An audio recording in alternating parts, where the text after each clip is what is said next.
Oi, pessoal! Eu sou Maurício de Souza, o pai da Turma da Mônica. Eu estou muito feliz em falar com vocês.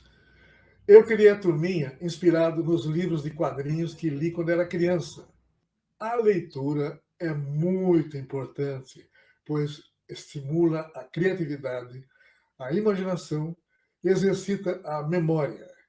Eu fico aqui imaginando tudo o que você ainda pode criar a partir do gosto pela leitura. Eu espero que vocês estejam felizes e com saúde. Um grande abraço, pessoal. Tchau, tchau e boa leitura.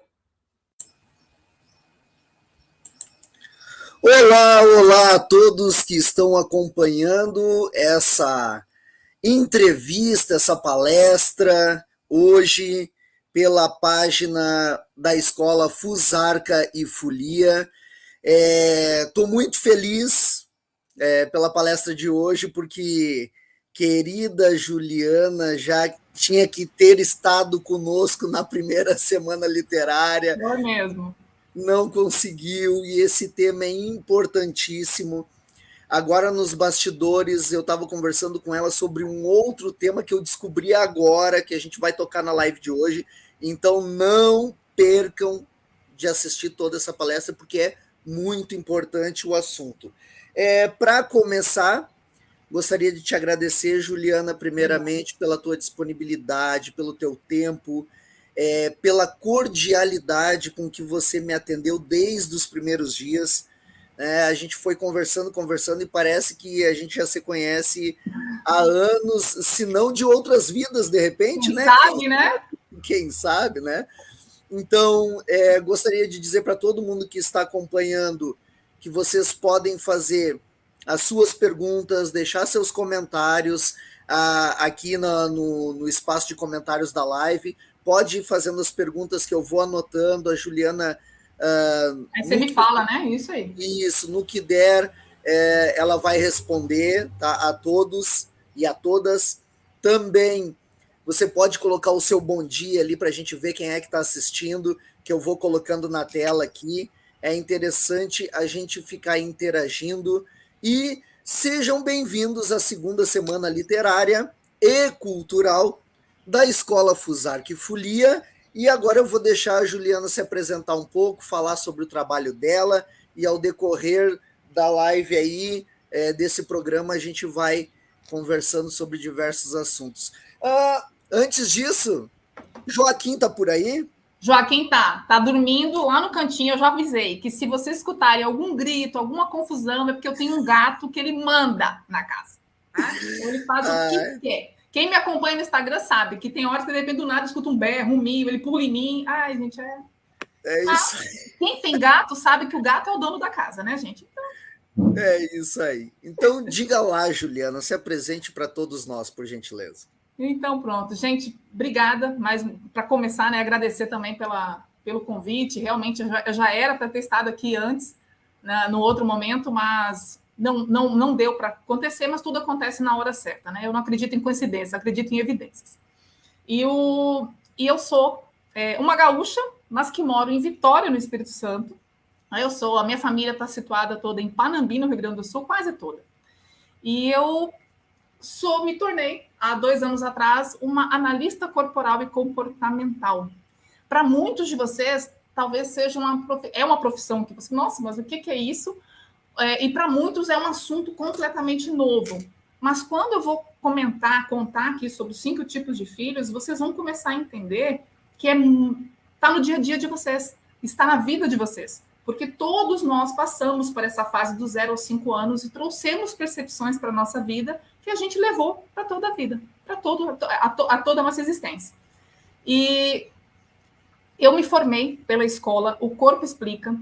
Hoje, o Corpo Explica. Se vocês procurarem na rede social, vão encontrar, vão ver o quanto é gigante essa escola. E eu me formei. Essa escola hoje ela está com uns 40 mil alunos já. Ela é gigante mesmo. E quando eu entrei em contato com essa formação, com esse assunto, eu estava passando por um momento de buscas, né? Acho que todo mundo passa na vida por busca de respostas. Tanto que eu e o Gabriel, a gente começou falando aqui em off um assunto da minha vida pessoal, que é um assunto muito forte, que daí no final a gente combinou que eu vou contar para vocês uma parte interessante da minha história e bem forte. Então, desde que eu passei por algumas situações, eu comecei a procurar respostas de muitas coisas. Por que eu agia dessa forma? Por que as coisas se repetiam? Por que acontecia? E acabou que há 2 anos atrás, por um story no Instagram de um marqueteiro que eu gosto de seguir, apareceu a marcação da escola O Corpo Explica, eu cliquei, e a partir dali a minha vida nunca mais foi a mesma. Acabou que em seguida, há 2 anos atrás, logo em seguida eu entrei na formação, fiz a formação, comecei a atender justamente no início da pandemia, então por isso que eu faço atendimento home office, e atendo gente do Brasil inteiro, inclusive muitos gaúchos me procuram, porque eu sou daí, né? Acaba que a rede de contato acaba entrando aí. E análise corporal, ela é feita com os adultos. É como se fosse uma sessão de terapia. Só que é uma sessão de terapia que te dá respostas surpreendentes sobre como você funciona, quais são as dores que você carrega, porque o teu corpo, o nosso corpo, conta toda a tua história. Tem gente, às vezes, que conversa comigo um pouquinho e fala, Ju, você é meio bruxa. Eu falei, não, é simplesmente técnica. É simplesmente, na realidade, você está me dizendo a sua história. Então, acaba que, no final das contas, eu não saio mais de casa sem observar as pessoas, né? Isso vira um caminho sem volta. É uma coisa impressionante. E o que a gente vai trazer nesse assunto aqui para poder falar para o linguajar de vocês que lidam com crianças, tanto o pessoal, professores, quanto o pai e mãe. Então, eu vou falar dos 5 tipos de filhos, das características que essas crianças têm, e que vocês que têm crianças na convivência de vocês vão começar a perceber que são coisas do dia a dia, são coisas básicas. E realmente todas, a gente pode afirmar logo de cara, no começo dessa conversa, que é muito mais fácil a gente educar e se relacionar quando a gente entende como os nossos filhos funcionam. Porque toda criança tem uma particularidade, ela tem uma situação que é diferente do outro. Então, assim, parece até que a gente está falando de um manual de um equipamento que precisa de um manual de instrução, né, gente? Mas, no final das contas, é mais ou menos isso. Seria bem melhor, eu já ouvi algumas mães dizerem assim, nossa, meu filho, bem que podia vir com manual, né? Para a gente poder entender. Mas, no final das contas, é isso mesmo. Então, é como se fosse entender, pelo manual de instruções, como é que aquele equipamentozinho vai funcionar. Só que esse equipamento é as nossas queridas crianças que estão convivendo com a gente. Muito de vocês vão também, durante esse caminho que eu vou falar aqui, se identificarem para vocês mesmos com as características que eu vou colocar sobre esses 5 tipos de filhos. Porque, como eu falei no começo, isso que acontece com as nossas crianças aconteceu conosco também do 0 aos 5 anos. Então, é uma repetição, né? Então, a gente traz isso para a vida. Então, muitos de vocês vão também se identificarem com essa questão dessas habilidades, desses traços de caracteres. Eu não vou usar os termos técnicos. Quem for na minha rede social depois vai ver que os nomes são um pouco diferentes. Eu trouxe para falar das crianças o nome mais da característica, digamos assim, da habilidade maior que ele tem. Porque os nomes são um pouco estranhos, que foi colocado na época de Freud, de Reich, de Lowen, para não assustar muito, porque dependendo como eu disser o nome aqui, tem gente que vai ouvir e vai, meu Deus, tá? Então vamos usar um nome mais lúdico nessa história. Eu vou falar umas frases que vocês vão se identificar direitinho com os acontecimentos do dia a dia de vocês. É uma mãe conversando com outra, ela chega para o filho e diz assim, meu Deus, meu menino não quer brincar, ele não quer sair de dentro de casa. Se eu deixar, ele fica enfiado dentro daquele quarto, grudado no computador, não larga o celular para nada, isso está me preocupando bastante. Aí já uma outra mãe pode dizer assim, e a minha filha? Meu Deus, como ela é sensível, ela chora por qualquer coisa, vive querendo chamar atenção. E como fala, quando ela abre o falador e dispara, parece que nunca mais vai parar de falar. E aí uma outra vai dizer assim, mas o meu filho do meio, eu tenho 3, né? Ele tem um bico doce, meu Deus do céu, ele me leva no papo sem eu nem perceber. Quando eu vi, eu já fiz o que ele queria. Sabe aquele que dá nó em pingo d'água? Então, é esse. Aí a outra vai dizer, mas e o meu? O meu é todo organizado, tudo dele é no lugar certinho. Só que ele é muito caladinho, né? Eu não consigo que ele me diga as coisas que ele está sentindo, e ele não gosta de falar muito dele. E eu não consigo entender isso muito bem. E a minha menina, que é a mais velha, que é vaidosa desde sempre, ela é extremamente competitiva com os amiguinhos, nas brincadeiras da escola, tudo ela quer vencer. E não só na escola, com os amigos dela mesma, com os irmãos, então ela sempre quer vencer.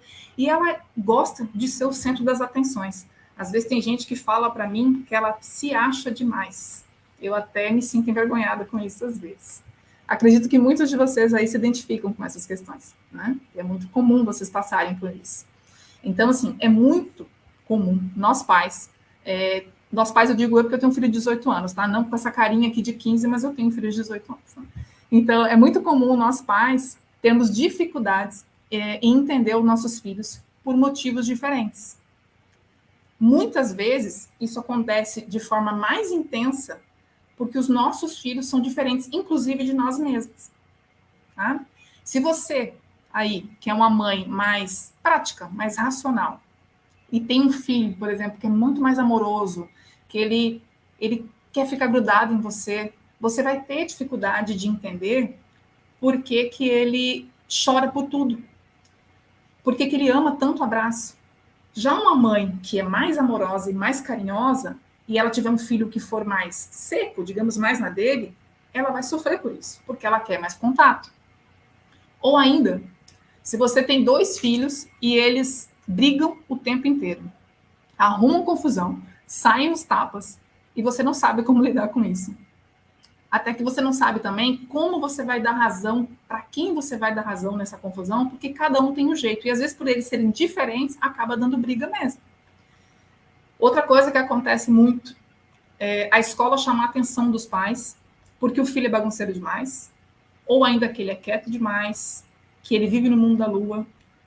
Tudo isso pode acontecer. E é por conta de tudo que eu falei aqui, que é comum os pais fazerem comparações entre os filhos, ou com os irmãos, ou com os primos, ou até mesmo com as crianças da escola. Né? Chegar para o filho e dizer assim, poxa, seu primo faz isso desse jeito, por que você não faz igual? Aí chega para o menino que é mais quietinho e fala, olha só, sua irmã conta para mim as coisas que ela quer, e você não faz isso, por que você não fala igual?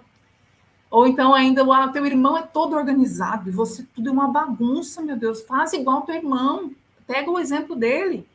E essas comparações, mesmo que não tenham a intenção real, elas geralmente são para diminuir aquela criança. Como eu digo, não é a intenção real.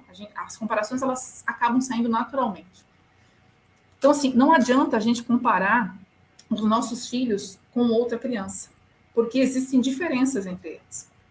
Como eu falei no começo, são 5 tipos de filhos, 5 tipos de crianças, e cada uma vai funcionar de uma forma. A gente vai ter, na convivência, as crianças mais quietas, vai ter a criança mais falante, vai ter aquela criança que é mais dominadora, isso independentemente da idade.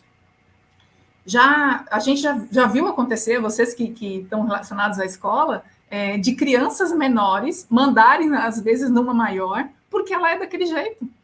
É o jeito dela, ela é dominadora desde sempre. E quando a gente entende essa especificidade do jeito dos filhos, permite respeitar e ajudar ela nesse desenvolvimento de uma forma melhor, né, dentro das habilidades que ela tem, do que fazendo comparação com outra criança. Como eu falei, não é uma maldade. É simplesmente uma situação real do dia a dia. Quando a gente vê, já foi. Recentemente, eu passei por uma situação dessa em casa, uma questão em relação ao meu filho, e que quem estava conversando comigo comparou ele com um outro primo que tem uma outra situação. Eu falei, são completamente antagônicos um do outro. Eu não posso querer que o meu filho faça exatamente o que o outro fez, porque eles nem pensam do mesmo jeito. Eles não é a mesma coisa. Vem de outro ambiente, de outra situação, de outra vida. E aí vocês devem estar pensando assim, mas como é que eu vou saber qual é o meu tipo de filho? No final das contas, gente, é muito mais fácil do que vocês imaginam. Dá para entender isso a partir da estrutura corporal. Lembra que eu falei no começo que o formato do corpo conta a nossa história?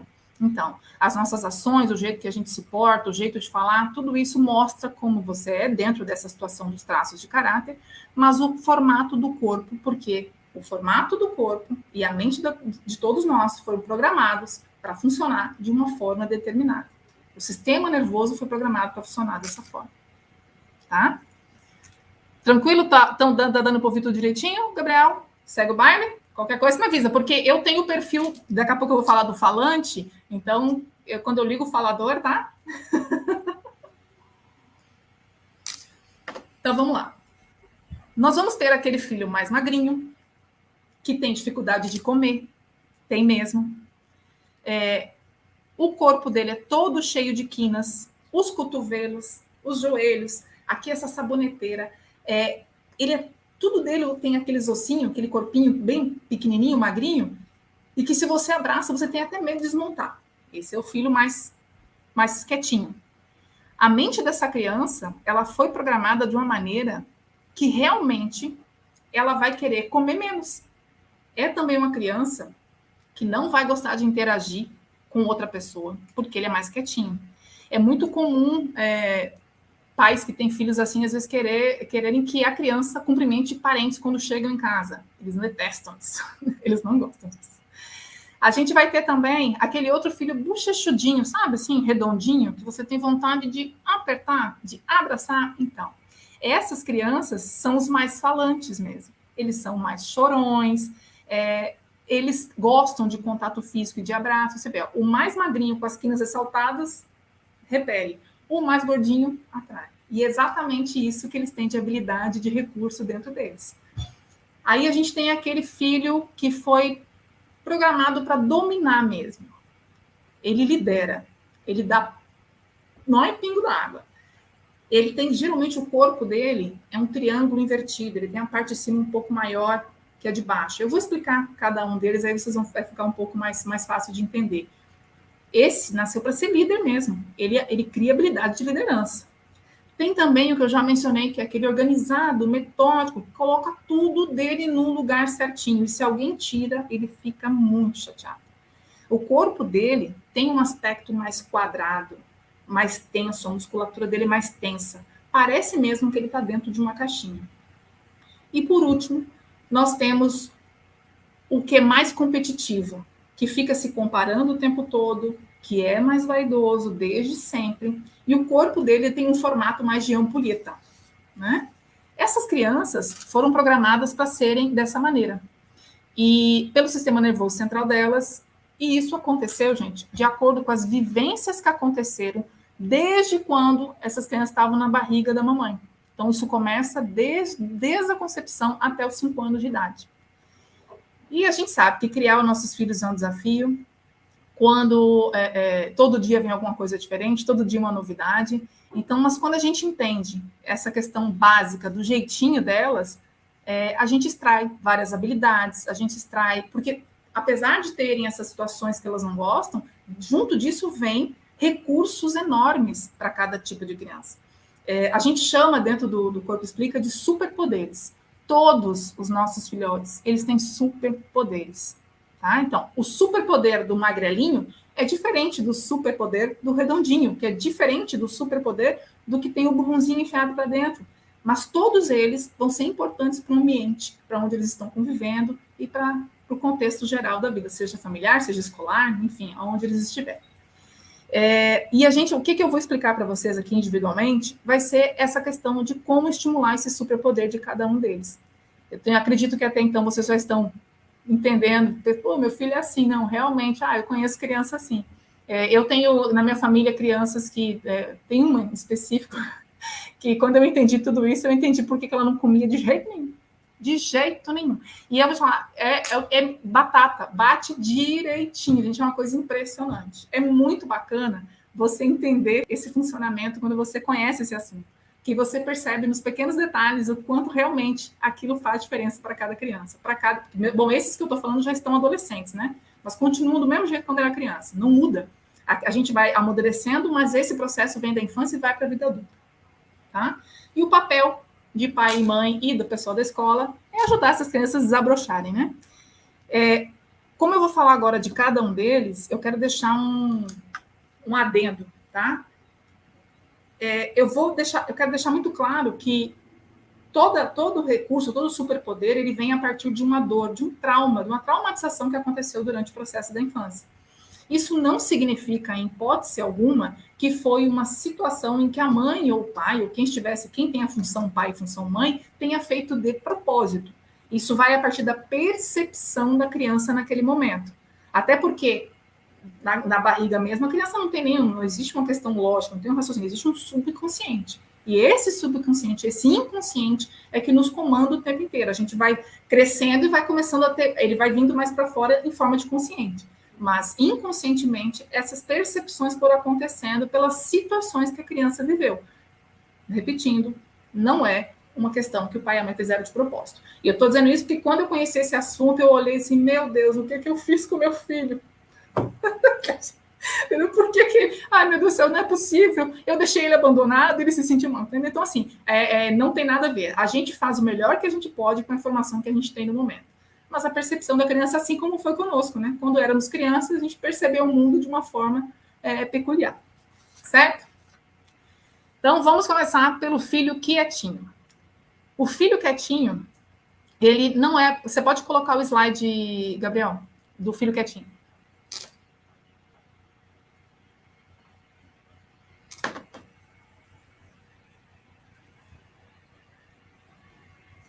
Deixa só eu me achar aqui nos slides. Isso. Tranquilo. Só para o pessoal visualizar ali mesmo, porque... Claro, tá aqui. Aqui.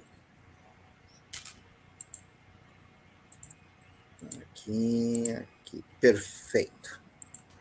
Já está aparecendo aí para o pessoal. Ok. Então, vamos lá. O filho quietinho, ele não é só uma criança calada, tá? Ele também é aquele magrelinho, que eu já falei ali mais ou menos, que não gosta de comer direito. Ele dá muito trabalho para se alimentar mesmo. Ele tem dificuldades para aumentar as comidas. E quando come, ele nem gosta muito. E quando ele começa, ele já logo para. É isso aí. Ele não é muito chegado nesse negócio, não, de comer. A energia dele está toda na cabeça. As pessoas ao redor, às vezes, comentam até, dizem assim, meu Deus, é por isso que esse menino não tem energia para brincar.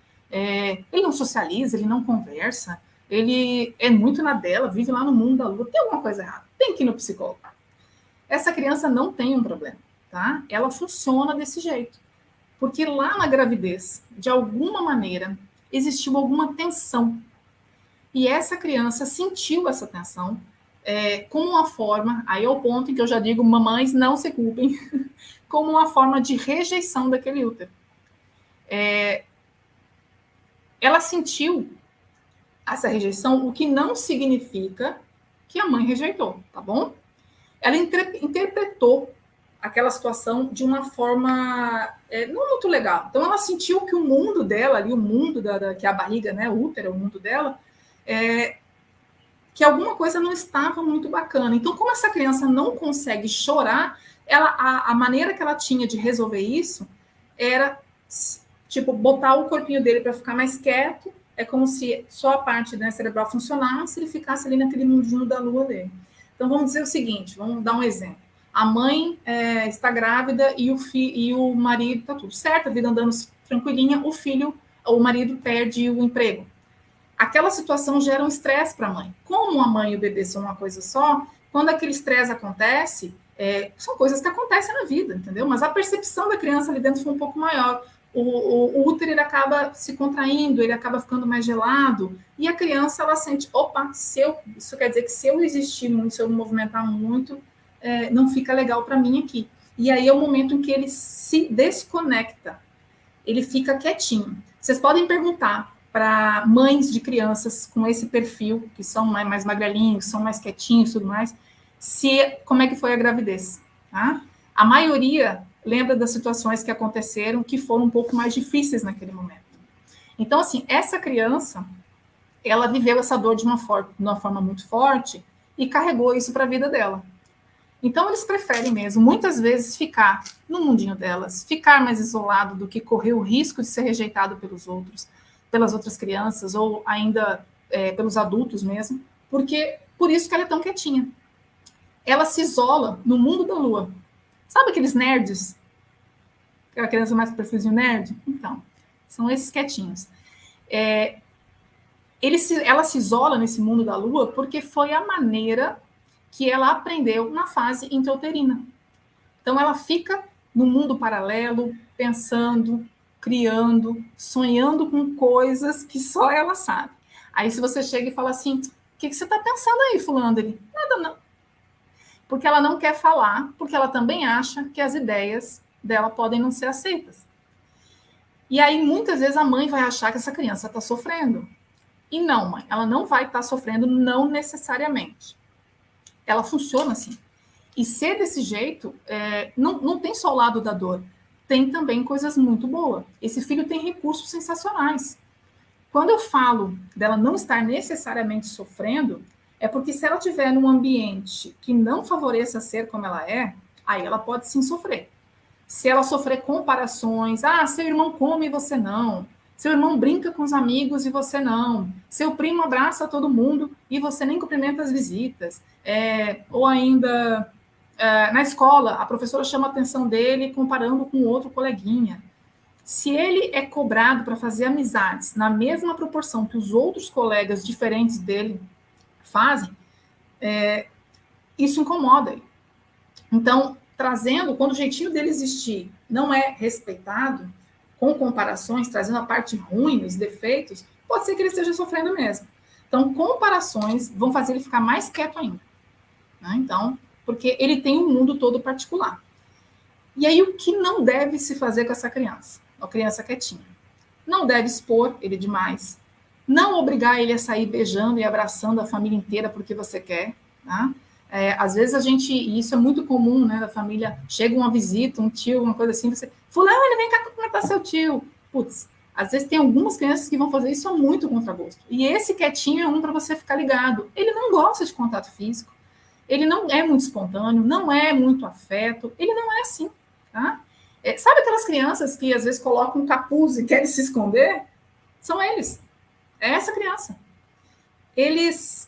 Por exemplo, roupa. Se você elogiar a roupa dele, ele tá nem aí. Ele não tá nem aí. Agora, ele não faz questão dessas coisas. Agora, elogia uma ideia dele para você ver. Meu amigo, a alegria só. Entendeu? Porque o que importa para ele é o que está aqui dentro. As ideias que ele tem. E toda dor, essa dor da rejeição que esse filho quietinho sentiu, trouxe para ele um superpoder. Então, a gente tem aí nessa história um pequeno nerd. Né? São aqueles pequenos nerds. Então, estimular a criatividade, deixar ele expor as ideias fora da caixinha que ele vai ter. Aliás, ele sempre vai estar fora da caixinha. Né? Ele vai ser aquela criança que às vezes quer andar descalça, ou de chinelo, ou querer usar uma meia de cada cor. É bem comum deles. Ou ainda usar uma roupa que não combina entre si, sabe? Quando eles forem crescendo, você vai ver também que eles têm um humor muito ácido e muito inteligente. Eles são extremamente ácidos e inteligentes. Sabe? Raciocínio rápido. Na realidade, ele olha uma situação, ele já sabe como é que ele vai ter que resolver aquela situação, enquanto os outros estão lá, ele tudo. E é um humor inteligente e ácido. Bem ácido mesmo. Eu sei que eu convivo com uns 2, 3 aí, que os adolescentes que são a graça, né? Que é cada sacada que eu vejo às vezes assim. E também tem o seguinte, quando eles, adolescente principalmente, quando ele já não quer, se ele tem esse perfil e ele está no momento que ele não quer contato com ninguém, ele nem olha para sua cara. Nem olha para sua cara. Eu já conheço, já estou acostumada, né? Eu morro de rir. E então, assim, ele quer viver de uma maneira criativa. Ele quer existir no mundo de uma forma diferente dos demais. E ele, quando ele tem liberdade de colocar essas ideias, ele se sente livre e menos rejeitado. Então, você pode, na escola, por exemplo, né, que vocês lidam com os menorzinhos, pedir para ele desenhar o que tem na cabeça dele, mesmo que esse desenho venha de ponta cabeça, sabe? É o jeito dele, é a maneira dele. Outra coisa, deixar a questão da comida. Muito bom usar criatividade com esse tipo de criança, porque ele não é muito importante para ele se alimentar tanto como os outros, né? Então ele come, mas ele come pelo básico, pela necessidade básica dele, que é tranquilo, ele não é um comelão. E quanto mais inserido ele se sentir, mais ele se comunica e melhor ele come. E aí já falei da caverna, já falei que eles são lógicos e racionais. E aí nós vamos para o segundo filho. O segundo filho, diferente do filho quietinho, pode colocar o slide aí, é o filho falante. Essa criança é aquela que fala, que abre o falador, ela não para mais. Carente, muito carente. As pessoas, às vezes, até acham que a mãe não está dando atenção e amor, porque ela não pode ver ninguém que ela já sai abraçando, ela já sai agarrando. Nada pode acontecer com ela, pode ser desse tamanhozinho que ela chora, nossa senhora, chora, como chora. Aí as pessoas, às vezes, assim, podem pensar, meu Deus do céu, essa família deve estar passando por algum problema aí, porque essa criança chora todo dia na escola, gente. Ou ainda, o pessoal fala muito dessa criança que, nossa, essa criança deve só comer chocolate, porque ela está tão gordinha, será que a mãe não vê isso? Então, sempre tem alguém para criticar a mãe dessa criança falante, tá? Porque realmente eles são mais fofinhos, mais gordinhos, e tudo deles é relacionado à boca. Como o filho quietinho teve um motivo durante a gestação para ser como ele é, com o filho falante não foi diferente. Só que o momento foi outro. No primeiro aninho de vida, aí vamos falar da culpa das mamães, tá? Não se culpem. Vou sempre repetir isso, porque tem muita mãe que fala, ai, meu Deus. Tem nada a ver. É acontecimentos, as coisas vão acontecendo naturalmente, é assim que a vida funciona. No primeiro ano de vida, a criança não fala. Ela só chora. E aí vamos imaginar uma situação. Essa criança, ela tá com uma roupa que tem uma etiqueta incomodando. A mãe vai lá, vê ela chorando, dá o mamar, coloca a chupeta, pega no colo, tira a coberta, coloca a coberta, mas a única coisa que a mãe não faz é trocar essa roupa que tem algo incomodando. Até porque a criança continua chorando, se esgoelando, porque como ela se comunica, ela não tem como apontar o que é exatamente. No mundo da mãe, ela gostaria de entender o que essa criança quer, mas no mundo da criança, ela não consegue entender a intenção da mãe de resolver o problema dela. É como se ela pensasse, poxa, não tem ninguém aqui capaz de me ajudar e resolver o meu problema. Aí, nesse momento, gente, por mais que tenha ali alguém balançando, tentando resolver esse problema, como eu falei, intenção de mãe, ainda mais primeiro aninho, mãe né? A criança vai se sentir sozinha e abandonada. E esse é o grande trauma da pessoa falante. Justamente por ela se sentir sozinha e abandonada, ela vai criar mecanismos, formas de chamar a atenção. Por isso que ela fala pra caramba, porque ela precisa se comunicar muito para ver se as pessoas ao redor não abandonam. Ela sente um vazio muito grande e precisa se conectar, abraçar, encostar, para que ela consiga se preencher. Ela precisa comer para se preencher, para preencher esse vazio, porque quando ela está precisando de ajuda, desde sempre, desde pequenina, as primeiras coisas que eram feitas para resolver as situações dela, eram colocar coisas na boca. Mamadeira, chupeta, né? O peito. E então, ela desde a gente brinca até dentro do Corpo Explica que os filhos falantes, eles são os filhos que mamaram demais, né? Digamos assim, porque tudo deles foi dado de uma certa forma em excesso. Então, você pode olhar uma criancinha rechonchudinha, redondinha, você pode dizer que mamou pra caramba ali. Desde essa fase, ela foi moldada e programada para evitar ficar sozinha. E as pessoas vão olhar isso como carência, como chatice, como sufocar alguém. Só que isso, gente, é só uma criança que não gosta de ficar sozinha. Ela não gosta de brincar sozinha. Eles são mais intensos e eles precisam mesmo de atenção. Sabe aquelas crianças, aí você, Gabriel, que é de escola, já deve ter percebido nesse perfil, aquelas crianças que são mais exageradas, se ela tem um raladinho de joelho desse tamanhozinho, ela chora numa intensidade é o nome e sobrenome delas. Aí você vê que aquilo não está sendo uma coisa, mas, meu Deus. E digo uma coisa para vocês, isso vai para a vida adulta, viu? Esse perfil vai carregando para a vida adulta. Eu estou impressionado que eu já tenho as duas primeiras crianças que eu já tenho em casa. Um quietinho e um falante. Pois é, eu tenho então, o meu filho ele está no falante e também no organizado. Daqui a pouco a gente vai chegar lá.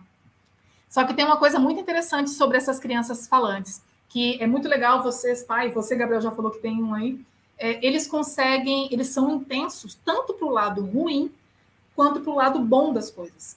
Então, tudo deles é maior. Então, eles são radares emocionais. Quanto melhor você tiver o ambiente para essa criança de coisas boas, mais ela é uma esponja emocional, mais ela vai absorver a coisa boa. E isso é importante para a vida adulta.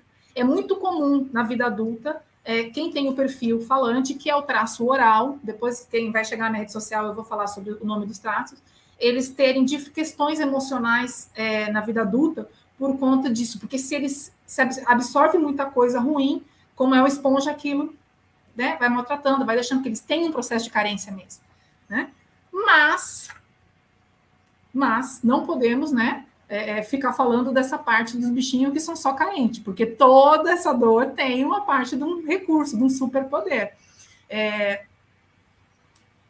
Eles são chorões, falantes e grudentos, e se você ficar comparando ele, criticando, vai aumentar muito mais. E aí, quanto mais ele tiver essa dor atingida, mais ele vai precisar suprir necessidade e mais ele vai querer comer. Isso é um ponto importante, às vezes comer até escondido.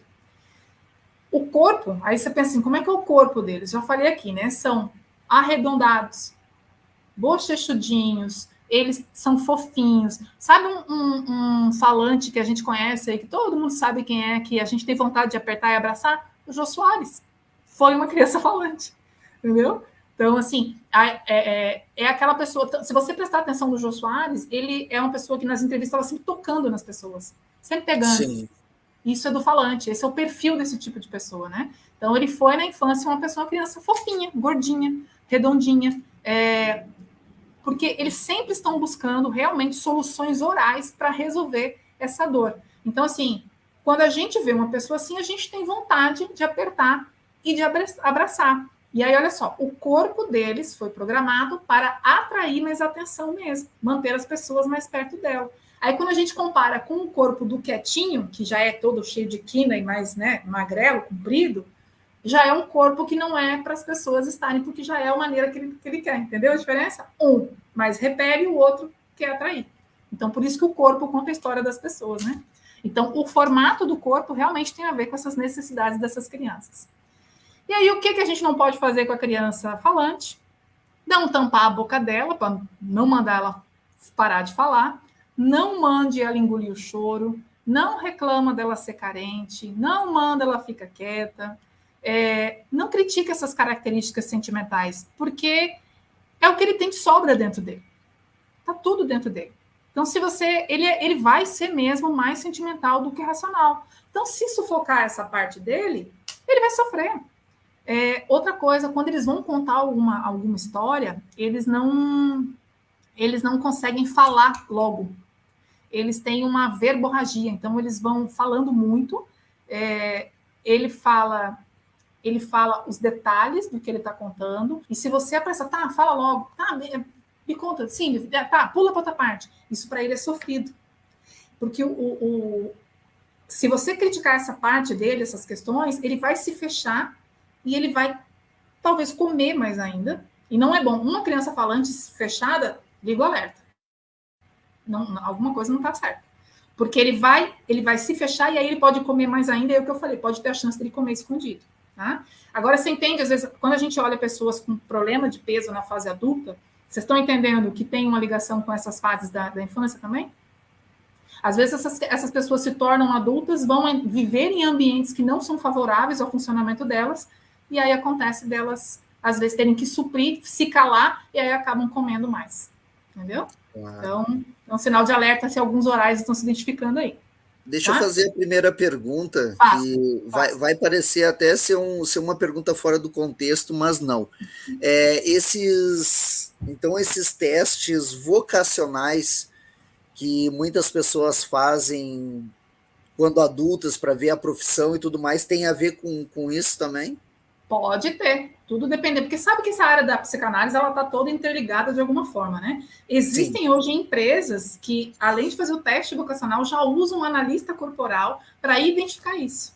Porque, pensa comigo, Gabriel, se você pegar uma pessoa que tem o perfil do quietinho e que não gosta muito de contato com pessoas para ele interagir com muitas pessoas, você vai minar a habilidade maior que ele tem. Não que ele não possa fazer, mas a gente sabe que isso não é entendeu? O forte dele. Não é o forte dele. Então, muita gente usa, assim, a análise corporal para poder identificar. Porque o quietinho, ele tem a tendência a ser, como ele é racional, ele é lógico, né? Ele é um criador, ele vai para essas áreas.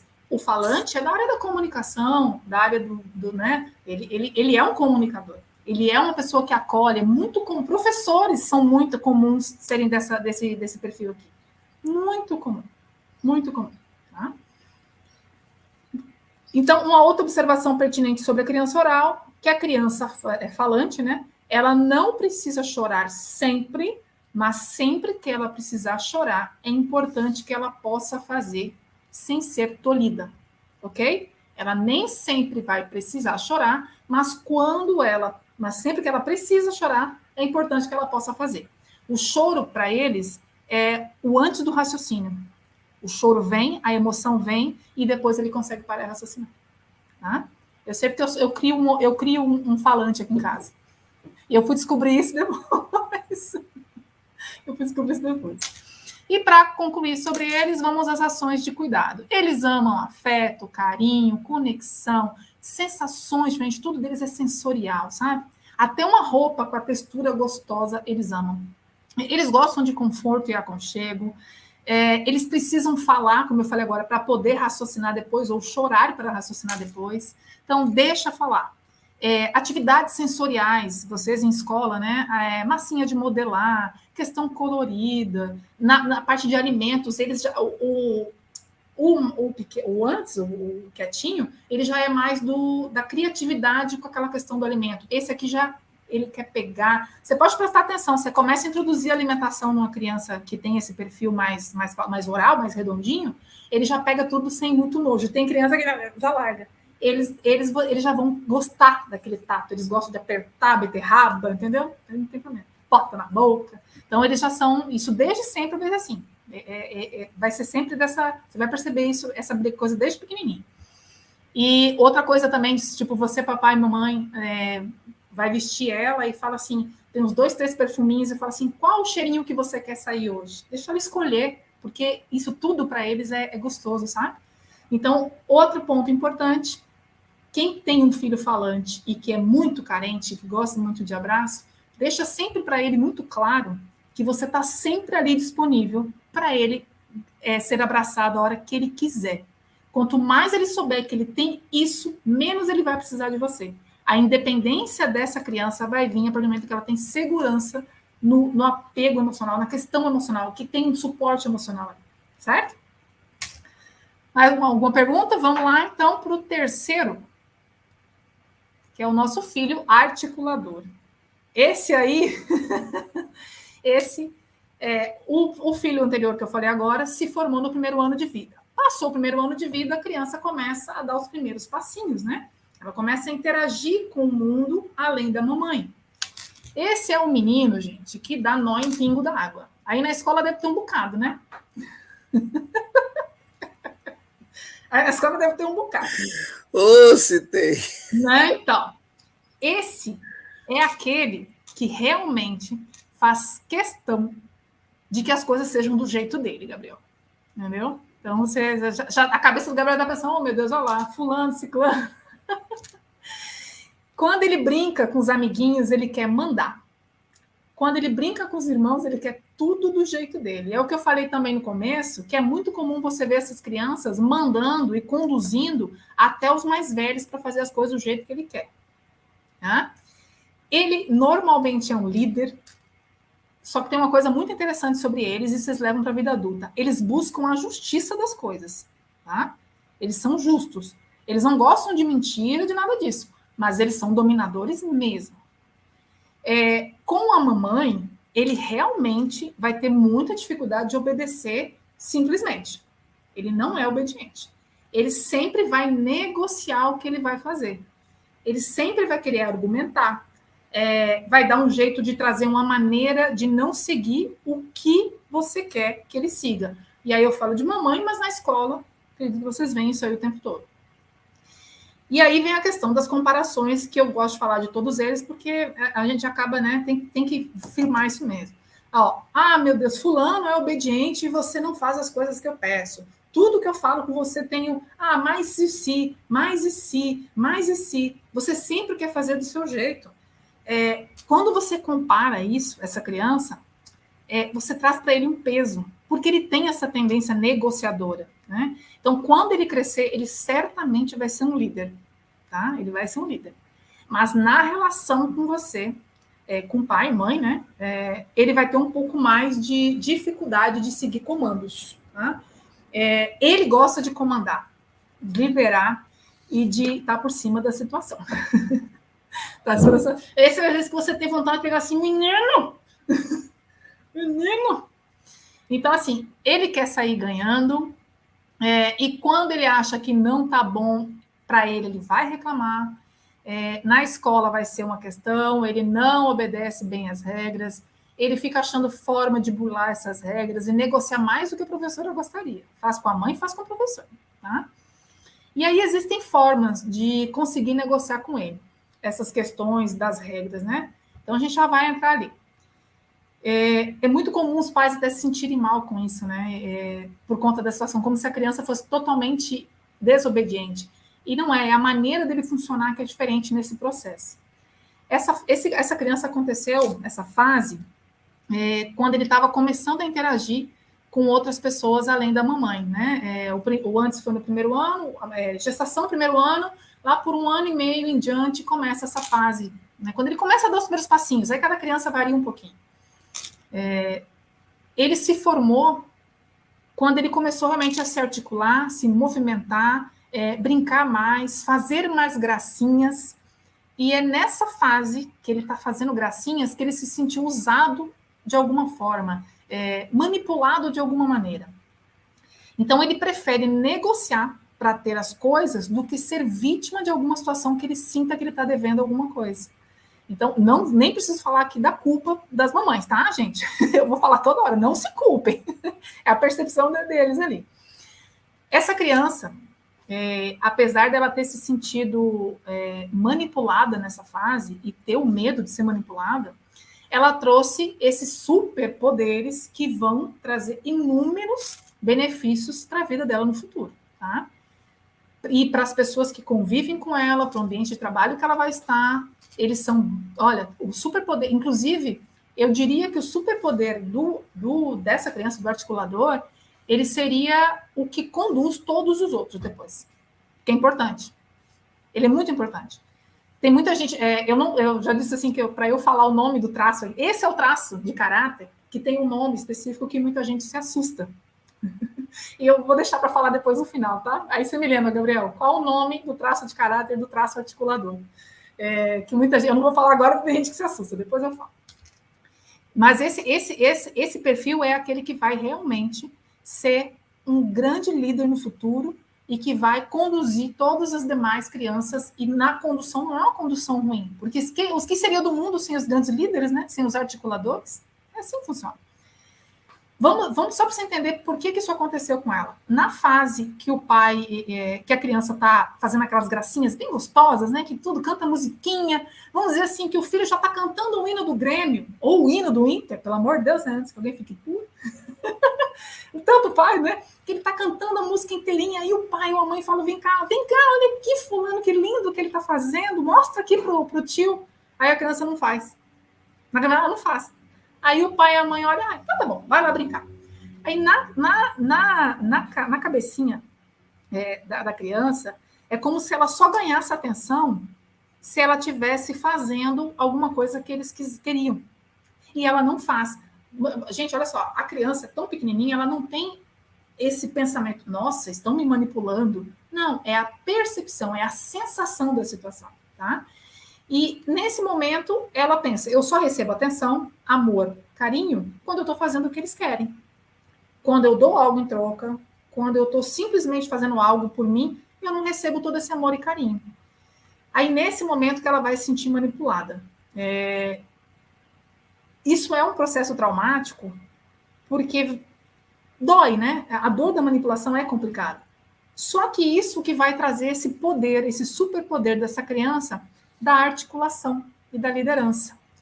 E aí, como é que a gente identifica no corpinho delas? Talvez, para observar nas crianças esse perfil, é um pouco mais difícil, porque esse articulador a gente percebe mais nas ações, tá? Mas tem alguns pontinhos que você consegue observar. Se você pegar a criança e olhar e ver que ela tem o ombro maior do que o quadril, é como se formasse um triângulo invertido, já é um sinal que tem um articulador aí. o queixo dele vai ser mais pontudo, tá? Ele vem mais pontudinho, assim, vai para frente. Geralmente, quando eles param meio com peito de pombo. Mesmo criancinha para com a mão na cintura, sabe? Meio peito de pombo, assim. Então, são algumas coisinhas que você pode perceber no corpo dele. Umas ações, as atitudes que você vai perceber mais no jogo do... Né? Quando você vê uma criança negociando demais, liga o alerta que tem um articulador aí. E aí, o que não se deve fazer com essa criança? Mostrar que ele está te devendo alguma coisa, obrigar ele a fazer favores para você sem cumprir o que foi combinado. Se você combinar uma coisa com seu filho que tem esse perfil de articulação, e nessa idade, deixa eu falar uma coisa que eu não falei no começo. Todas as crianças vão passar por todas essas fases, tá? Mesmo, o que vai acontecer é que alguma ou duas fases vão ser mais fortes do que as outras, mas todos vão ter todas essas habilidades em um percentual menor ou maior, certo? Quando você combina alguma coisa com ele, você fez uma troca, uma combinada, e ele não cumprir a parte dele, você pode cobrar dele o seguinte: olha, eu te pedi para fazer tal coisa porque a gente tinha um acordo prévio. Quando você cobra, você ele fala, eu combinei, eu vou fazer. Aí vem o ponto de que ele gosta de ser justo, entendeu? Então, ele gosta de ser tudo combinado. Se você não cumprir a parte do acordo que você fez com ele, você vai ter uma parte ruim dele, porque eles são bem danados. Tá? Porque eles são mais frios também, eles são danados. E o que você faz para aumentar o recurso, né, de articulação e evitar que ele seja tão mandão? Valorize que ele é um líder, tá? Porque ele é um líder. Inclusive com os amiguinhos. Diga que você percebe que essa liderança acontece, que isso é legal, desde que seja feito de uma forma adequada e justa. Explica para ele muito claramente o que ele pode e o que não pode fazer desde pequeno. Mas permita que ele tenha essa habilidade de negociação feita.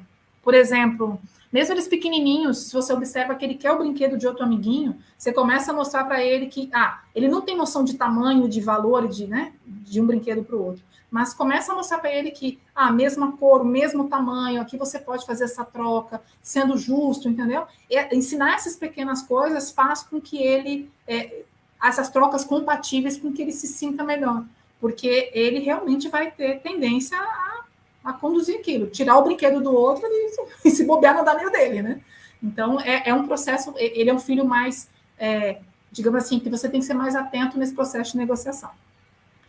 Aí, como eu falei, ele tem chance de ser um vendedor, um apresentador de TV, um mediador de conflitos, um palestrante. Esse tipo de pessoa, quando cresce, gosta de aparecer, de estar na frente de pessoas mostrando algo bom. São pessoas justas, já falei, lidam com a verdade de uma forma muito bacana, mas quando estão no recurso, porque se eles virarem adultos e entrarem na dor, eles também mentem e acreditam na própria mentira. Tá? Então, tem algumas nuances nessa situação. E o futuro deles, como eu falei desde o começo aqui, pode ser brilhante, porque o articulador, conduz todos os processos, seja onde ele estiver. Ele sendo um cara bacana, ele vai fazer diferença em qualquer lugar que ele estiver, tá?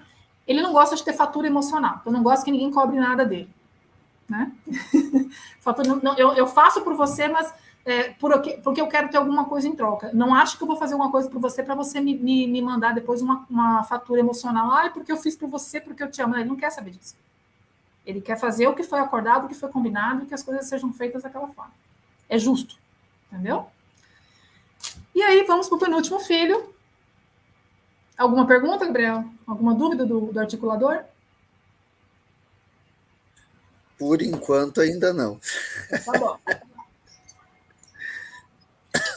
É bastante coisa mesmo. Mas vamos lá. Filho organizado.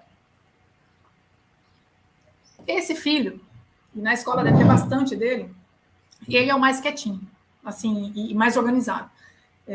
Não é que ele é o mais quietinho, ele é mais quietinho e mais organizado. Diferente do quietinho, que é quietinho mesmo, né? Esse filho, ele é mais na dele porque ele gosta das coisas certinhas e bem planejadas, né? Ele é uma criança que vai ter muita dificuldade de fazer as coisas se forem ter que ser feita de improviso. Tipo, alguma coisa que vocês têm que fazer de última hora, e aí você chamar ele para porque aquilo não foi preparado na cabecinha dele, tá? Ele não consegue fazer rápido, porque ele gosta de fazer tudo devagar e organizado. Ele gosta de brincar, de organizar as coisas. Ele é daqueles que vai lá, tira as coisas do lugar e coloca tudo certinho de novo no lugar. Inclusive, ele vai separar por tamanho, por cor, né? Ele, inclusive, ele às vezes é mais organizado do que os próprios pais. Eles são mais organizados do que os pais. Aparentemente, a gente olha assim, parece muito bom, né? Ter um filho organizado. E realmente é, né?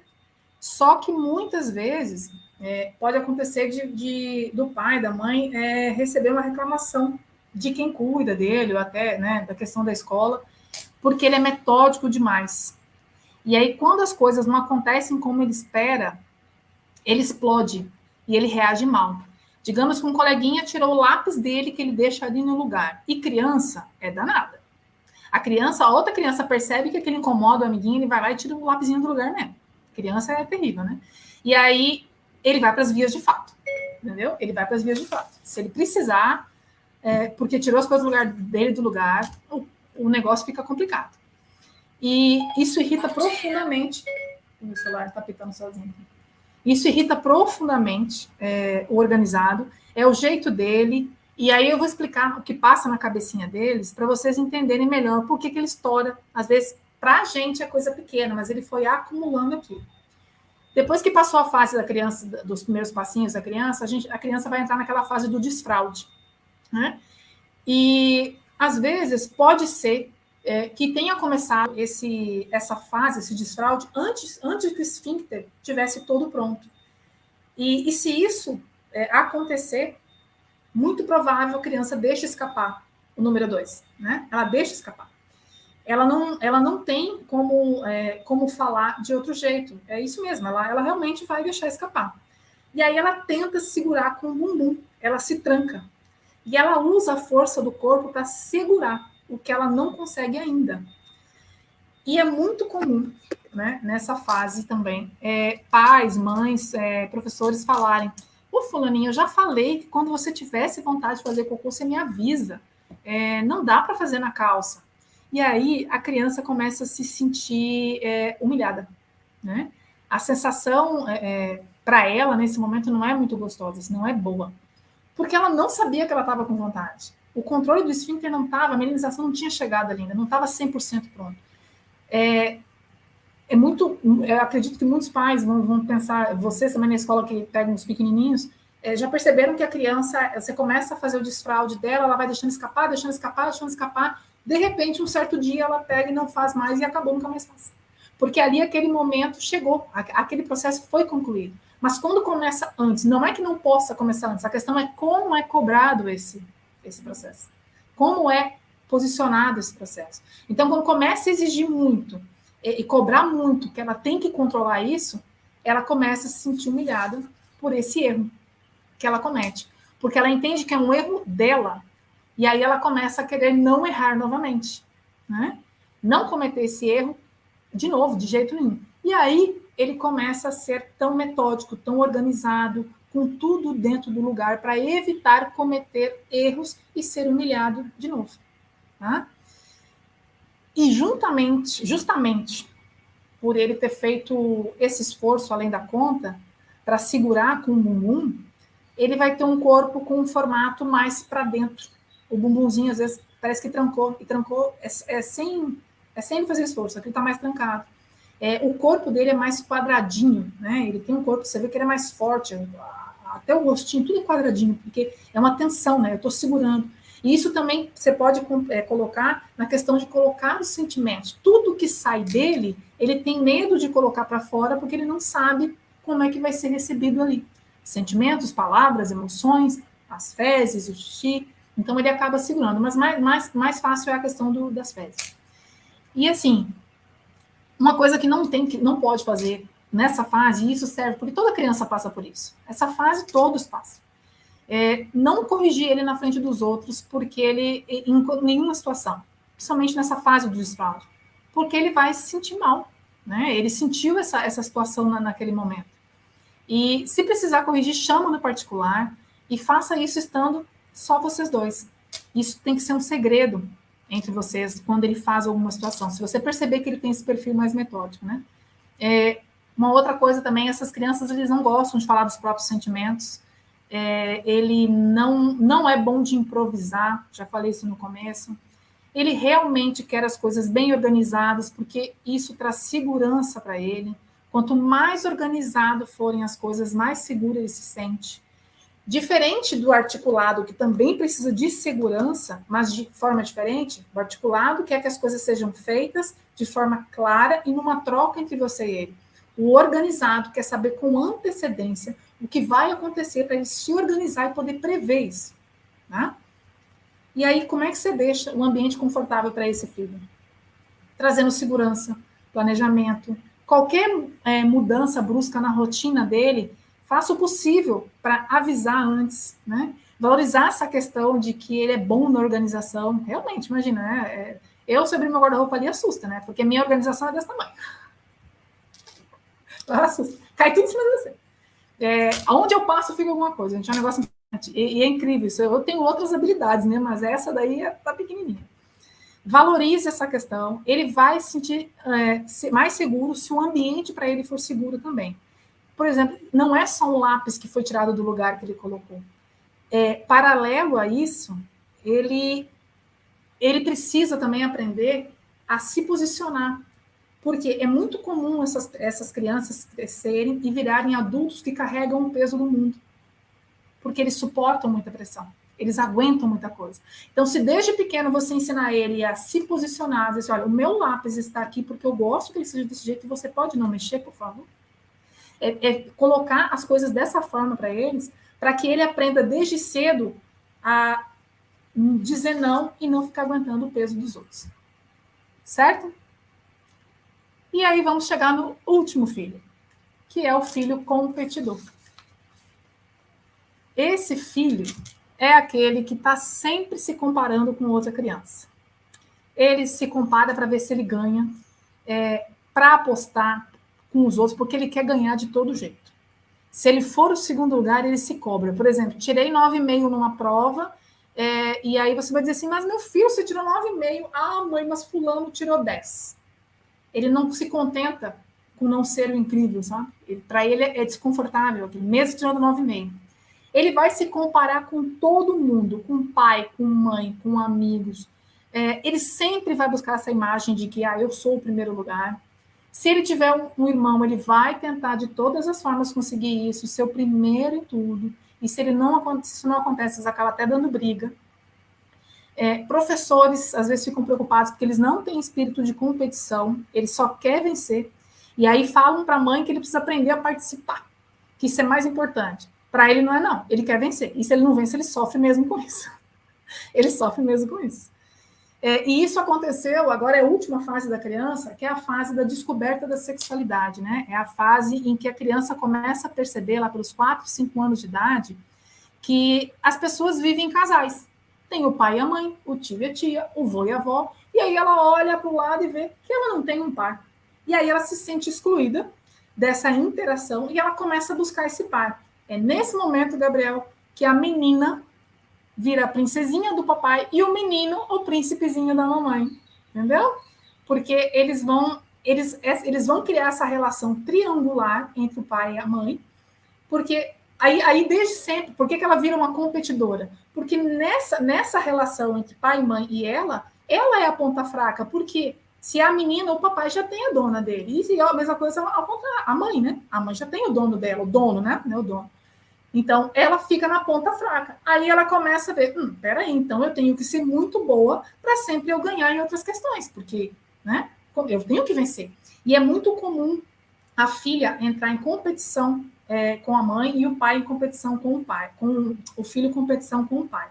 Porque elas se tornam mesmo, esse processo fica como... E na fase adulta acaba virando, quando essa criança cresce, ela acaba ficando competitiva com o mesmo gênero, entendeu?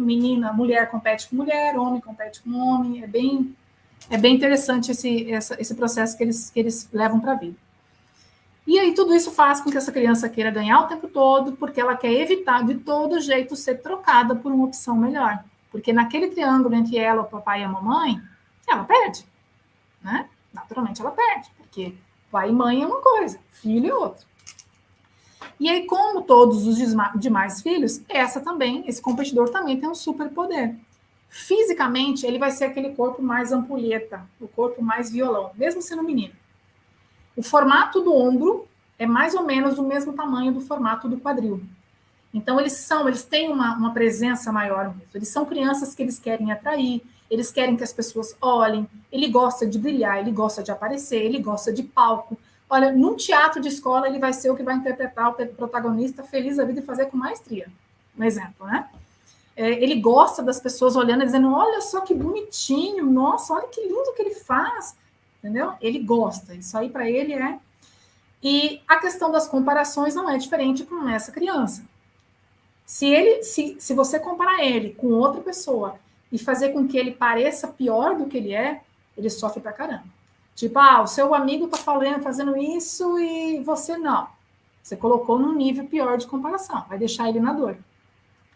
Quando ele está perdendo o jogo, alguma situação, que ele está em segundo lugar, ele sofre porque ele sente a dor da exclusão, ou se sente traída, como se ele fosse uma carta fora do baralho. Ele gosta de ser incluído, tá?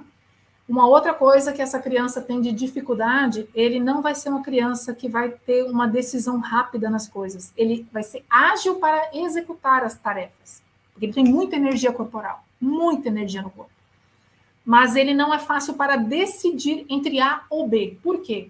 Como desde pequena ele está competindo sobre duas opções ali, ele não consegue, como é que eu vou explicar? Se entregar para um caminho, porque ele não tem certeza que está correto, porque o outro pode ser bom também. Então ele está sempre dividido. Às vezes são aquelas, elas são pessoas, elas vão se tornar adultas que vão estar divididas entre o trabalho e o relacionamento, às vezes entre um namorado e outro, entendeu? Então assim, existem essas divisões, eles têm essa divisão.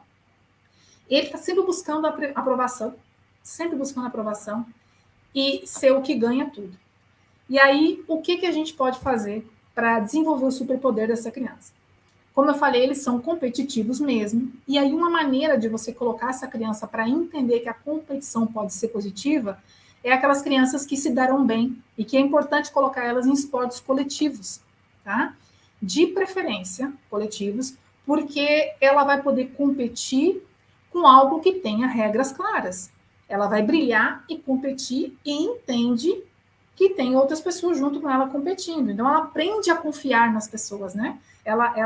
Porque essa criança, esse filho, vai ser um perfil de pessoa que vai ter dificuldade de confiar, tá? Ele tem dificuldade de se entregar, porque ele não sabe se ele não vai ser trocado por opção melhor. Então, um esporte desse, né, coletivo, é excelente para esse perfil também, para todos, né? Mas esse, em especial, ensina ele a questão do coletivo, tá? Ela precisa ter um desafio, ter um equilíbrio, um desafio grande para estimular ela. Mas que seja, o desafio tem que ser grande para estimular e pequeno para que ela consiga ser capaz de ganhar, entendeu? Ela precisa pequenas metas cumpridas o tempo todo. Isso é importante para ela, inclusive na vida adulta. Se ele perder muitas vezes, ele nem vai querer seguir. Você quer ver uma coisa que tem muito desse perfil dessa criança? Ele é muito bom em matemática e muito ruim em português. Ele vai fugir do português, porque ele não vai querer ser razoável, porque ele é incrível em matemática, como é que ele vai querer ser razoável? Então, o que tem que trabalhar com ele você é muito bom nisso aqui mesmo, mas esse aqui também é importante, não tem problema de você não ser incrível. Vamos focar na matemática, não deixando o português para trás, entendeu? E é uma maneira, porque ele quer sempre ganhar. Então, aí quando ele não sabe que ele vai ganhar, ele já foge, ele desiste, né? Porque vai que... Ele também se importa, desde pequeno, com a aparência física. Ele gosta de se arrumar, é vaidoso, é isso mesmo, tá? Esse filho, ele é vaidoso. Então, estimula os cuidados com a aparência dele, porque isso não é futilidade. Dos 5 tipos de filhos, ele é o que mais se importa, o articulador também, mas esse aqui é o que mais se importa. Eles se tornarão adultos ágeis, perfeccionistas, vão fazer tudo muito bem feito quando tiver no recurso. O que eles precisarem fazer, que der na mão deles, eles vão fazer bem feito, tá? Porque o processo de melinização já passou por todas as 5 fases. É como se todas as fases tinham sendo completadas. Chegou nessa fase, né? Ele já passou por todas as dores e recursos do outro. Então, ele chegou num ponto opa, eu dou conta de tudo isso. Então, ele tem habilidade de tudo e aí se torna esse competidor, esse executor, essa pessoa ágil, né, forte. Encontre, não deixar, não cortar as asas dele, deixe ele brilhar. Aquela história, meu Deus do céu, quer sempre aparecer. É isso mesmo, quer aparecer mesmo, tá? Quer aparecer mesmo. E tem um ponto importante sobre essa criança. Apesar dele de gostar de brilhar, de gostar de estar no palco, de ser o centro das atenções, não significa que ele vai gostar sempre de ser visto porque pode ser em alguma coisa que ele não esteja muito bem. Se ele não estiver muito confortável naquele ambiente, se ele vê que as qualidades não vão ser enaltecidas, nem vai aparecer algum defeito, ele se reserva. Então, ele pode sim, apesar de ser, né, expansivo, se tornar uma pessoa seletiva, porque talvez não se sinta valorizado como ele gostaria. Tá? Então, Gabriel, acredito que dos 5 filhos, é esse o resuminho. Eu particularmente adoro. Deu uma travada aqui no teu vídeo. A hora que tu foi concluir aí a tua fala, deu uma travada. Sim, não. Então, sobre os 5 filhos, é esse o resumo de cada um deles. Aí eu quero deixar assim uma observação. Todas as crianças, você pode pensar assim, a criança só vai ter esse perfil que eu identifiquei, mas eu vejo outra, ó, só até brinco. Eu vejo uma outra habilidade no meu filho também, além dessa. Não, ele não vai ter só uma, tá? Como eu falei antes, todos nós passamos pelas 5 fases, só que algumas delas vão ficar mais perceptíveis. Por exemplo, eu tenho a predominância do perfil competidor, eu tenho logo em seguida o perfil falante, que vem logo abaixo, e eu tenho o perfil articulador. Aí o que acontece? Como é que eu uso isso? O meu perfil articulador, quando eu preciso me comunicar, ele se junta com o meu falante e faz a comunicação assertiva. Apesar de eu ser verborrágica, porque eu percebo, né? Eu falo pra caramba. Então, é isso que você entende. Quando você começa a perceber como você quando você faz análise, você percebe esse contexto. Quantos por cento que eu tenho de tal coisa? Como que isso está funcionando? A magia disso, para as crianças, não. Para as crianças, vocês vão perceber os perfis separados, porque eles estão passando por isso, né?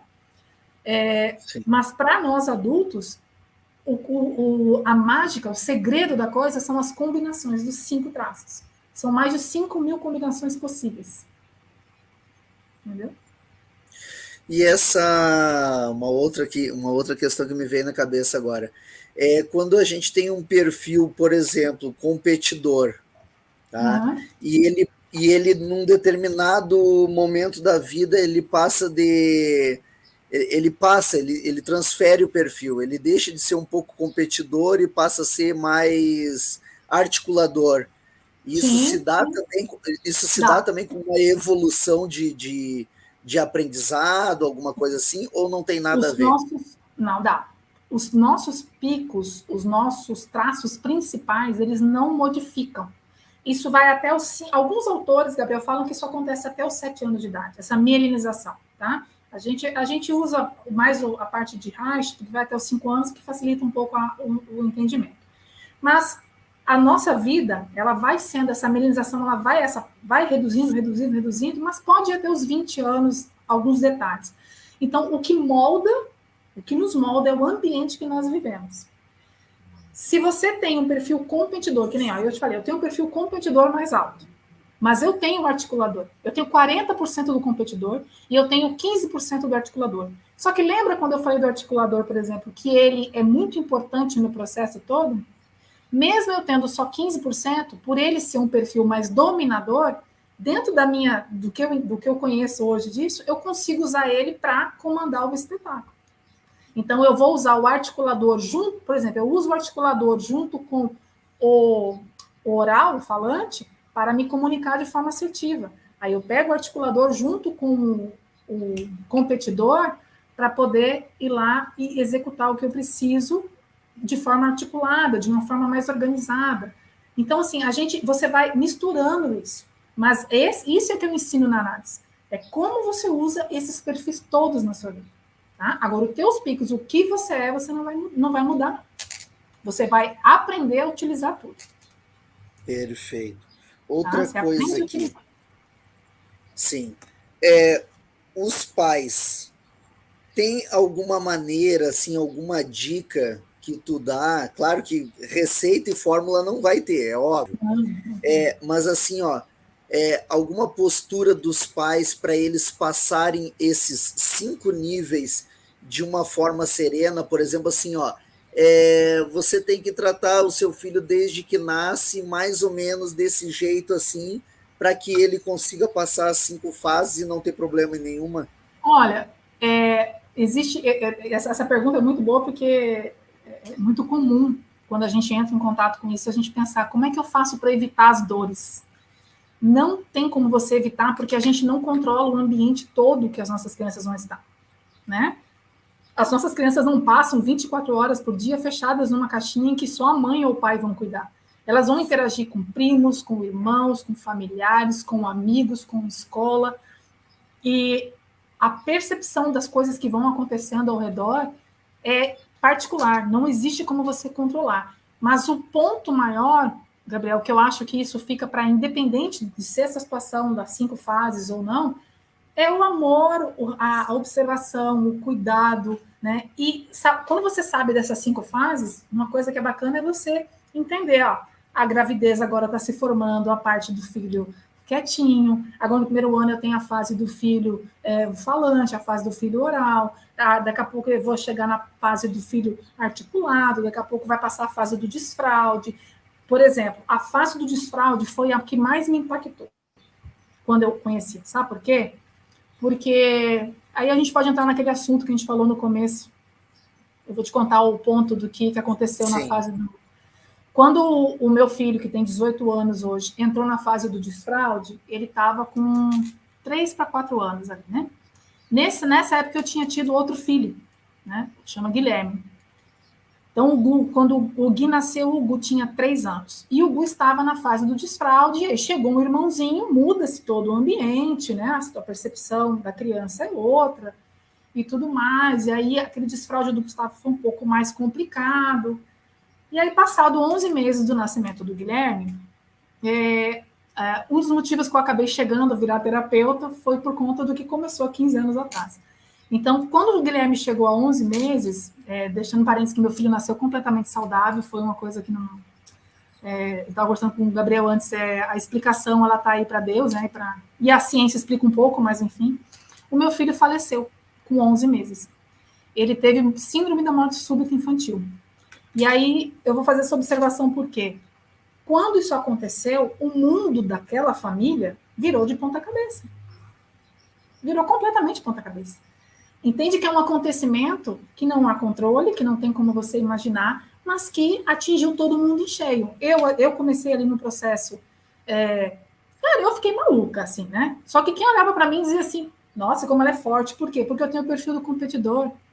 Eu não me dobro, dificilmente eu peço ajuda, né? Nossa, como ela é forte. Forte nada, eu estava morrendo por dentro. E só que naquela época, de repente, quando passou aquele primeiro momento, né, ele dormiu e não acordou mais. Síndrome da morte súbita infantil, é raro de acontecer, é muito difícil mesmo com as crianças. Pode acontecer com mais frequência até o 3º mês, depois 6 meses, até os 2 anos pode, mas é muito raro. Lembrando que vocês podem pesquisar sobre esse assunto para ver como estão as atualizações sobre ele, porque a síndrome da morte súbita infantil nunca foi explicada exatamente, né? E o Guilherme nem mamar, naquele dia tinha mamado no peito, tomava uma mamadeira, tudo normal. E aí eu sei que o mundo do Gustavo, do meu filho mais velho, teve a mudança de que sentido? O Gu estava saindo da fase do desfraude e ele estava aprendendo a ter controle de emoções, né? Gerenciar essas questões. Aí imagina, eu com 27 anos, o pai dele na época acho que tinha 25, era mais novo que eu. A gente com 2 filhos, de repente um filho morre. E aí o mundo muda. O Gustavo, emocionalmente, apesar dele não se comunicar tanto, porque tem essa fase, ele percebeu toda a situação. A percepção daquele ambiente deve ter sido terrível para ele. E o Gustavo voltou a fazer número 2 na roupa, xixi, voltou tudo, ele regrediu tudo. Aí você imagina, que atenção, como que a gente estava com a cabeça para dar atenção para ele naquele momento? Né? Tava dando atenção? Tava, mas capenga, né? E aí eu sei que, eu digo que o ponto que eu me culpei muito nessa época, depois que eu entendi tudo isso, como a gente conduziu, aí eu vou falar de mim, porque eu posso falar por mim, meu CPF, né? Como eu conduzi o Gustavo nessa fase. Acabou que eu fui começar, porque o entendimento que eu tinha é que ele tinha que avisar que ele ia fazer cocô, que ele não podia estar deixando. Como assim você faz isso? Não. E aí, imagina o ponto de humilhação que ele se sentiu nessa fase. E aí, o segundo traço que meu filho é o falante e o organizado. Entendeu? Ele tem bastante desse traço. E foi exatamente nessa fase. Aí sabe como é que ele parou, Gabriel? E aí é o ponto que eu falo para as mães e pais observar essa fase de desfraude. O ambiente lá em casa estava tão pesado para ele, nesse aspecto, em tudo que estava acontecendo, que ele foi para a casa da avó no final de semana, e a avó dele, ela até, não sei se ela assistia, Marta, minha ex-sogra, amo de paixão.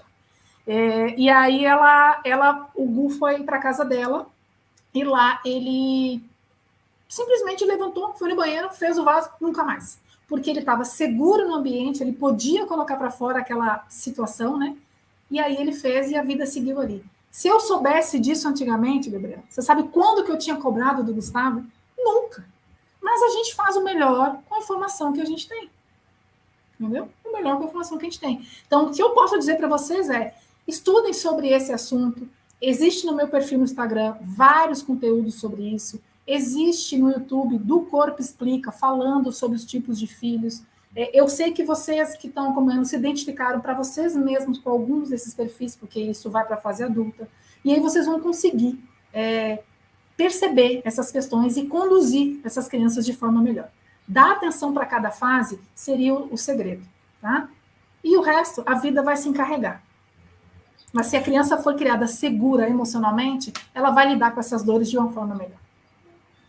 Eu achei interessante, e aí a gente estava conversando nos bastidores, da Juliana tocar no assunto.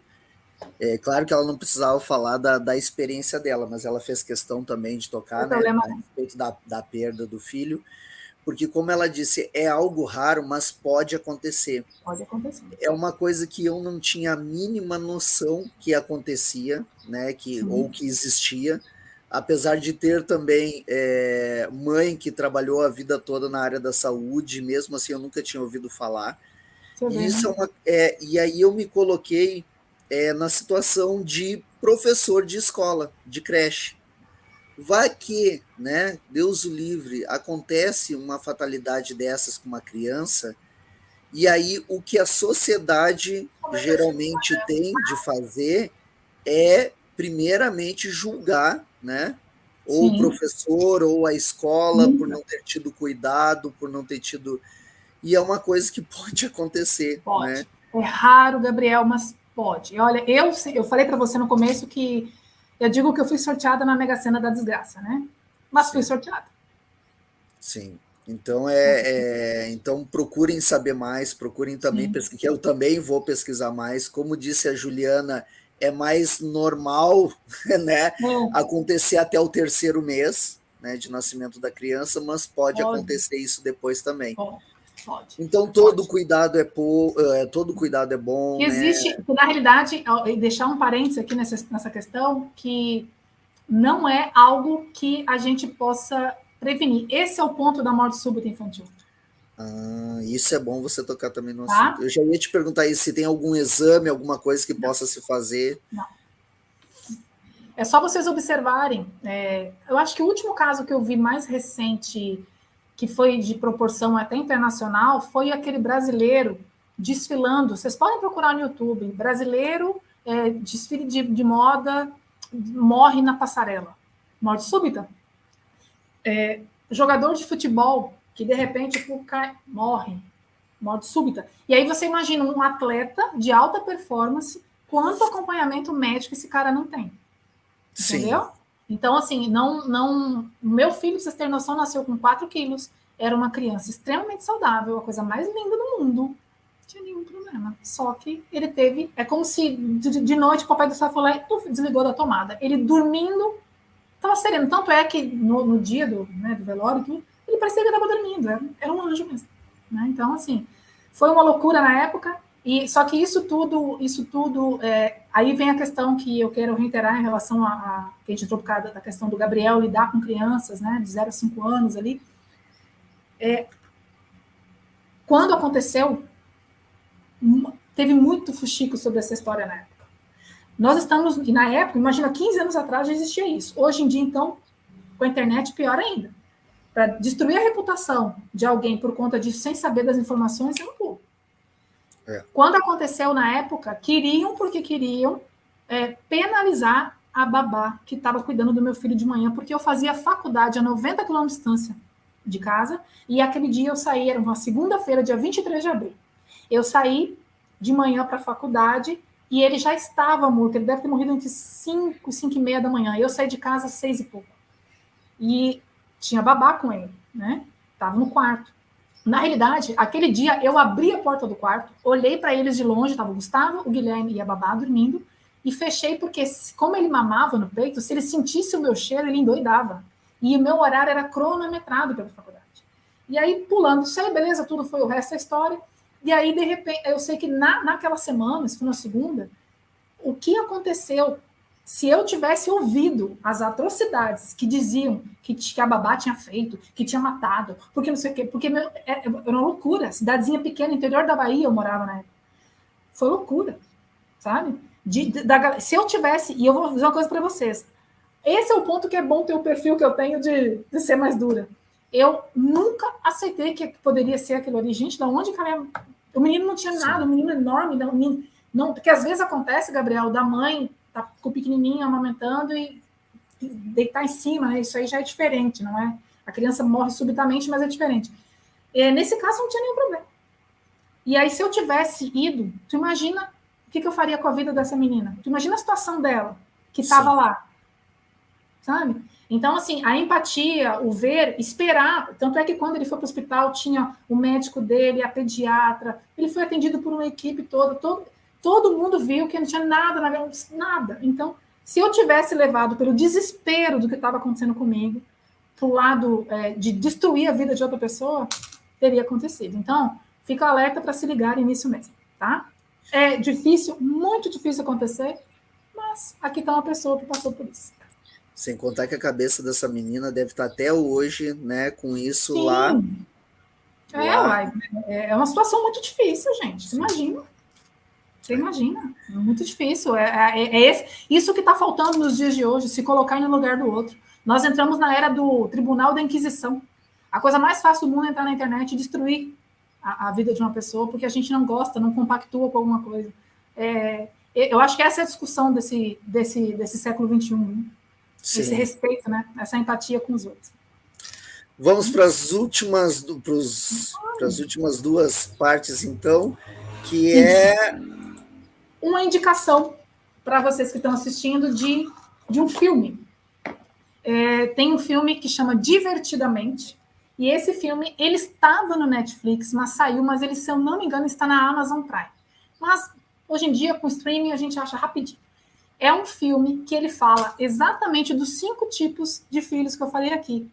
É como se ele mostra isso de uma forma muito legal, como se tivesse mesmo uma mesa de comando. Ludicamente falando, a gente pode ver isso. É uma mesinha de comando que tem lá os 5 bonequinhos e eles vão interagindo entre eles para resolver uma situação difícil. É o que acontece no filme com a personagem principal, que é a Riley. Então, assim, é uma delícia de desenho para assistir. As crianças amam também. Mas para nós adultos, ele explica bem direitinho isso, né? Então, a gente tem o quietinho, tem o falante, o articulado, o organizado e a competitiva. Aqui no filme, por exemplo, a articulada é a que comanda, que eu falei antes, é ela que comanda toda a situação, entendeu? Então, o articulado é isso mesmo. E vocês vão ver no filme que a articulada comanda tudo de uma forma muito legal. Então, ser líder não é ruim. É importante, entendeu? Então, é um filme, uma dica de desenho para vocês assistirem. Vocês vão gostar muito. Maravilha. E agora... A minha rede social. Então, diz o Gabriel que ele gosta dos meus stories. Olha, gente, é bom. O meu lado competidor e que gosta de aparecer, né? Agradece. Então, gente, pode falar. Eu faço análise corporal de adultos, tá? As crianças a gente só analisa depois de uma idade, 10, 11, 12 anos. A gente pode até fazer análise para os pais entenderem um pouco, mas o foco mesmo são os adultos. Eu atendo online. Aí no meu Instagram tem um link que você clica, cai direto no meu WhatsApp. Mas eu respondo direct do Instagram de todo mundo. Eu tenho muito conteúdo postado, eu tenho muitos destaques falando sobre tudo isso. Eu faço muito conteúdo sempre, todo dia. E como eu atendo online, eu atendo em qualquer lugar do Brasil, né? Onde você estiver. Eu tenho gente de São Paulo, Bahia, Santa Catarina, Rio Grande do Sul, tudo que é lugar. Rio de Janeiro, tudo. Eu já atendi tudo que é lugar. Então, está aí, tá? Maravilha.